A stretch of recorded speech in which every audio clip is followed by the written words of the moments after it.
Hello மக்களே, welcome back to my channel love your hunger. இன்றைக்கி நம்ம பார்க்க போகிற ரெசிபி ரொம்ப ஹெல்த்தியானது, ஆல்சோ ரொம்ப டேஸ்டியாகவும் இருக்கும். இதில் நம்ம ஆட் ஆன் ஸ்வீட்ஸ் எதுவுமே யூஸ் பண்ணாமல் அதோட ஒரிஜினல் ஸ்வீட்டை வச்சே கொடுக்குற டேஸ்ட்டை தான் நம்ம இந்த லட்டில் சாப்பிட்டு ஃபீல் பண்ண போகிறோம். ஸோ ஆக்சுவலி பார்த்திங்கன்னா இந்த லட்டுவில் நான் யூஸ் பண்ணியிருக்கிற ஒவ்வொரு இன்க்ரீடியன்ஸுமே நம்மளோட ஸ்கின்னுக்கும் ஹேருக்கும் அவ்வளோ பெனிஃபிட் கொடுக்கக்கூடிய இன்க்ரீடியன்ட்ஸ் தான். ஸோ நம்ம என்னென்ன நட்ஸ் எல்லாம் இருக்கோ ஸோ அதில் இருக்கிற நட்ஸ் எல்லாமே வச்சு ஒரு லட்டு தான் நம்ம இன்றைக்கி பார்க்க போகிறோம். ஸோ அதுக்கு நான் உங்களுக்கு ஒரு கப்பு காமிச்சிருக்கேன்ல, இந்த ஒயிட் கலர் கப் இருக்குல்ல, அந்த அளவு தான் நான் எல்லாமே ஈக்குவலாக நான் எடுத்திருக்கேன். ஸோ ஃபர்ஸ்ட் ஒரு கப் பாதாம் இருக்குது. அந்த பாதாம் போட்டு நல்லா ஃப்ரை பண்ணிவிட்டு கைவிடாமல் நம்ம கலக்கிட்டே இருக்கணும். பிகாஸ் நம்ம அப்படியே விட்டுட்டோம் அப்படின்னா ஒவ்வொரு இடம் அப்படியே கருப்பாக ஆகிடும். ஸோ அதனால் கைவிடாமல் கலக்கிட்டு அது நல்லா ரோஸ்ட் ஆனது நம்மளுக்கே நல்லாவே தெரியும். ஸோ ரோஸ்ட் ஆனதுக்கப்புறம் நம்ம எடுத்துடலாம்.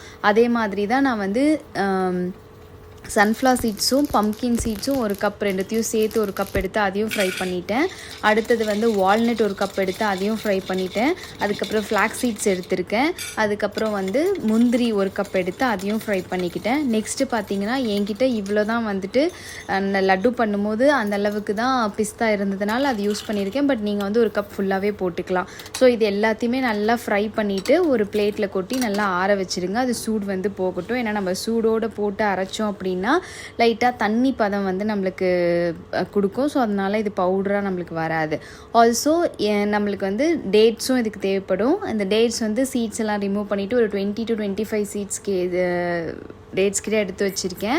அதுக்கப்புறமா பிளாக் கிரேப்ஸ், அதுவும் பார்த்திங்கன்னா ரொம்ப நல்லது. பிளட்டெல்லாம் நல்லா இம்ப்ரூவ் ஆகும் நீங்கள் அதை டெய்லி பேசிஸில் சாப்பிட்டுட்டு வந்திருந்தீங்க அப்படின்னா. ஸோ நம்ம ஆற வச்சுருந்த இந்த மிக்ஸ் எல்லாத்தையுமே நான் கொட்டி இதை நல்லா கிரைண்ட் பண்ணி எடுத்துக்கிட்டேன். இது ரொம்ப சாஃப்டான பவுடர் மாதிரிலாம் நம்மளுக்கு கண்டிப்பாக வராது.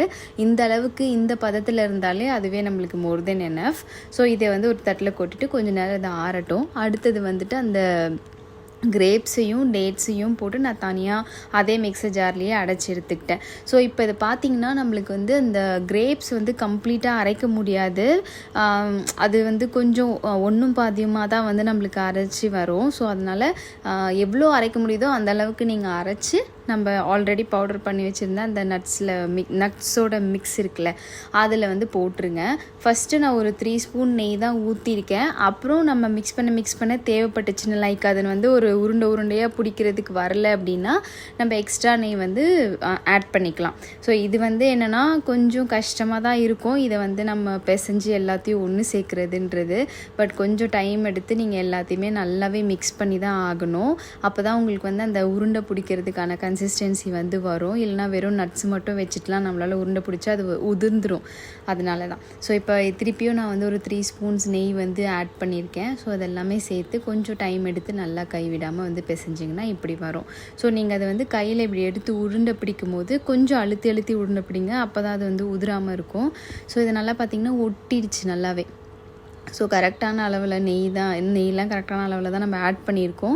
ஸோ இந்த மாதிரி நான் ஒவ்வொரு உருண்டையாக பிடிச்சிருந்தேன். நான் காமிச்ச அளவுக்கு எனக்கு கரெக்டாக 29 உருண்டை வந்துச்சு. ஸோ அந்த ஒரு நாளைக்கு ஒரு உருண்டை கணக்கில் நீங்கள் ரொம்ப சின்னதாலாம் போட்டாலும் அது அவ்வளோ பெனிஃபிட்டாக இருக்குமான்னு எனக்கு தெரியல. ஓரளவுக்கு கொஞ்சம் பெரிய லட்டுவாகவே நீங்கள் பிடிச்சிட்டு டெய்லியும் ஒன்று கண்டிப்பாக நீங்கள் சாப்பிடுங்க.